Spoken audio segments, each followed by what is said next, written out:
So Seattle has one of my all-time favorite things that I've ever seen, ever, and it's at the Seattle airport. And what it is when you're coming out of the gate, there's a 9-panel painting, all right? And first of all, the airport, that's really where, that's where you want to hang your art as an artist, you know?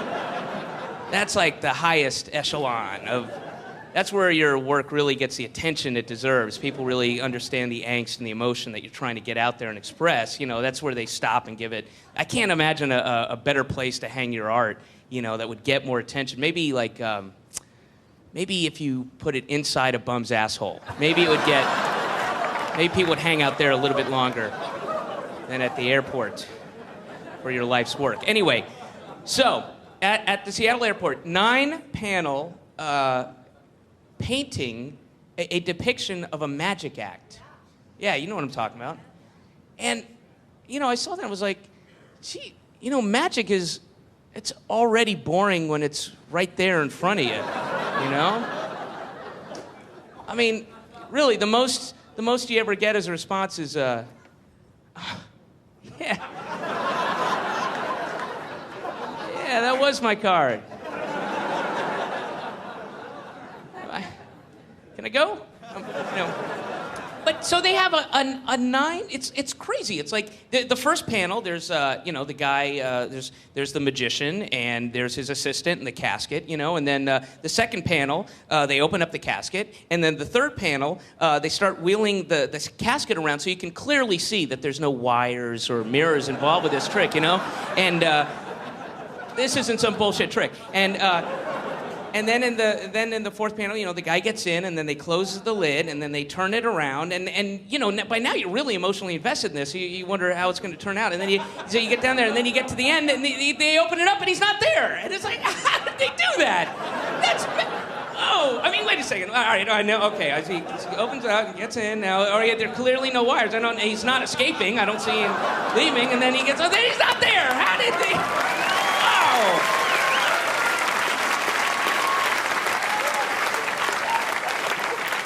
You know, and was the painter like sitting there by the time he got to the last panel going, fuck, man, I hope he's not there this time. Last 3 fucking times I painted this, he was still there.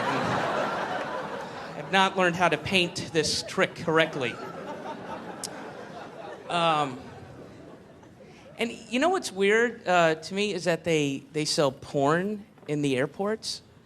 You know, they sell pornographic magazines in the airport. That's so strange because you go to those, you know, little magazine shops and, you know, they only carry so many magazines. And, you know, I've never seen anybody purchase them, but, you know, apparently people are. They wouldn't carry them just for aesthetic purposes. They're not trying to impress people with their porn collection, you know. So it's just a matter of economics. People are buying them. But I've never seen anybody who's been, like, brazen enough. Apparently enough people are going in there going, let's see. Oh, whoa. All right. The world's filthiest ball-draining cum mag. Right on. This ought to make the flight a little more tolerable. All right. Oh, shit. Page 35, puckering virgin assholes. All right, I gotta get it. Hope nobody's sitting next to me on the flight. They are in for a rude awakening. Because I'm going to be spanking it. It's weird. And I don't, and look, nothing against porn. I like pornography. I have no problem with it, you know. It serves a purpose for me. I use it to masturbate too. I don't know what other people are doing with it, but I find it helps with that. But, so I'm not knocking that, but when I go to the airport, I don't have to buy those magazines because I have this thing called willpower. And I utilize it so that I don't have to whip my dick out in public. Like, you know, I can wait 5 hours, you know, at least until I'm in the cab on the way home. You know? And it's so weird that they sell pornography because everything else they sell at the airport is dumb and safe and stupid, and it's geared towards, you know, kind of middle American, mediocre, touristy type fun stuff. You know, the airport's filled with, you know, ye old chuckle cheesel bums, you know, whatever. Those are the places to eat, and then there's like, you know, it's the Great American T-Shirt Factory, stuff like that, and, the modern yo-yo.